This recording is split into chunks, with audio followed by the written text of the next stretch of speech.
আসসালামু আলাইকুম, আমি মোফারুক। When the world is so complicated, the simple gift of friendship is within all of our hands. বিশ্বে বর্তমানে বাংলাদেশের যে অবস্থান, আমাদেরকে গর্ব করে পাকিস্তানে আন্দোলন করা হয়েছে, আমাদেরকে গর্ব করে ভারতে আন্দোলন করা হয়েছে, আমাদেরকে নিয়ে অনেক দেশে দেখলাম খুব পজিটিভ দিক উঠেছে। এখন আমাদের ছাত্র জনতাদেরকে কিছু কুচক্রী মহল ভিন্ন দ্বারাই পরিচালিত করতেছে। আমাদের দেশ এসে যদি ইসলাম এবং ইসলামের বিধান অনুযায়ী পরিচালিত হয়, দেখবেন আমাদের দেশের শান্তি অব্যাহত রয়েছে। আমাদের দেশের অর্থনৈতিক অবস্থান আরও দ্বিগুণ বেড়ে গেছে। প্রতিটা ধর্মের উপর আমরা শ্রদ্ধা জ্ঞাপন করি। আমাদের মাধ্যমে অন্য কোনো ধর্মের বিন্দুমাত্র ক্ষতি হবে এরকম সংগঠনের সাথে আমরা জড়িত না। আমি দেখছি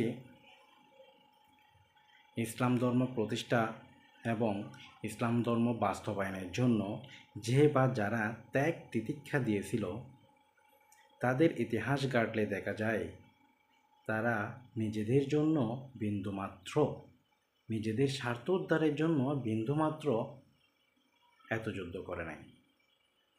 এত যুদ্ধ করেছে দেশের মানুষের শান্তির জন্য, এত ত্যাগ তিতিক্ষা করেছে দেশের সার্বক্ষণিক অবদানের জন্য। এখন গত 20 তারিখ 7 মাস 2024 আমাদের এনএসইউর একজন এমপ্লয়ি মারা গেছে। তার নাম হচ্ছে আলী। তারপর আমাদের যাত্রাবাড়িতে 21 তারিখে একজন মারা গেছে, তার নাম হচ্ছে রাব্বি। নরসিংদীতে একজন মারা গেছে, তার নাম হচ্ছে আব্দুল লতিফ। মিরপুর একে মারা গেছিল শুভ্র। নরসিংদীতে আরেকজন মারা গেছিল তৈবুর। এই যে আমাদের এতগুলো ভাই ব্রাদার্সের বিনিময়ে আমরা এই স্বাধীনতা উপলব্ধি করতে পারতেছি। এখন আমাদের সবাইকে এই স্বাধীনতাটা সবাই যাতে উপলব্ধি করতে পারে সেদিকে নজর রাখতে হবে এবং দেশের প্রতি সকলের দায়িত্ব ও কর্তব্য নিয়ে দেশের দুর্নীতি দমন এবং দেশের উন্নয়নে সবাইকে এগিয়ে আসতে হবে। কিছু কিছু মানুষকে দেখলাম ব্যাংক দখল করার চিন্তায় পায়তারা করতেছে। কিছু কিছু মানুষ দেখলাম গাজী গ্রুপ দখল করার চিন্তা ভাবনা করছে। গাজী গ্রুপের অনেক টায়ার জ্বালিয়ে দিছে এবং পুড়িয়ে দিছে।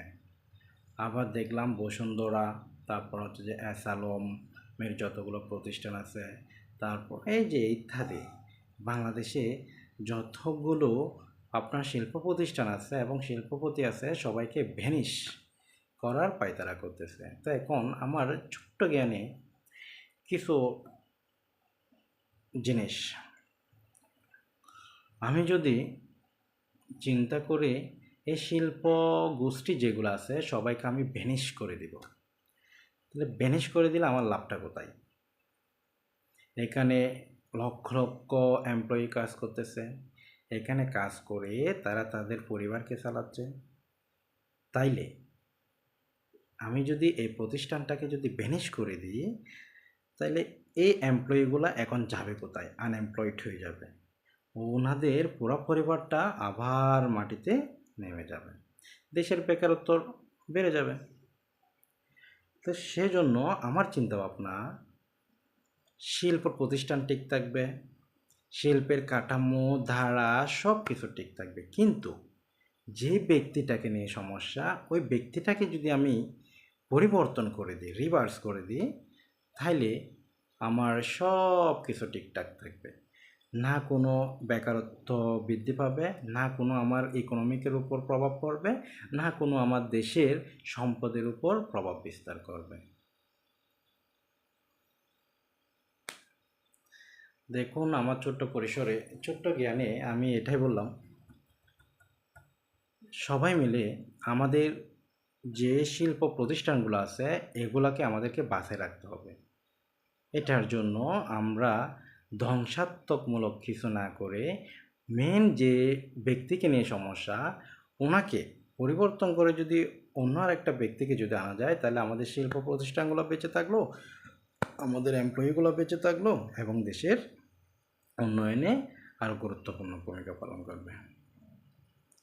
আর আমাদের প্রত্যেকটা বিশ্ববিদ্যালয়ে আমাদের ভাই বোনরা বেঁচে থাকুক, আমাদের আর কোনো রক্তের বিনিময় আমরা চাই না, আর কোনো হানাহানি মারামারি সংঘাত আমরা চাই না। আমাদের প্রত্যেকটা ব্যক্তি আমাদের জন্য খুবই গুরুত্বপূর্ণ, খুবই গুরুত্বপূর্ণ। প্রত্যেকটা ক্যাম্পাসে সুষ্ঠুভাবে স্বাধীনভাবে প্রত্যেকটা ধর্মের মানুষ যাতে বসবাস করতে পারে এরকম একটা বাংলাদেশ আমরা চাই। ওকে, বাই বাই, আসসালামু আলাইকুম।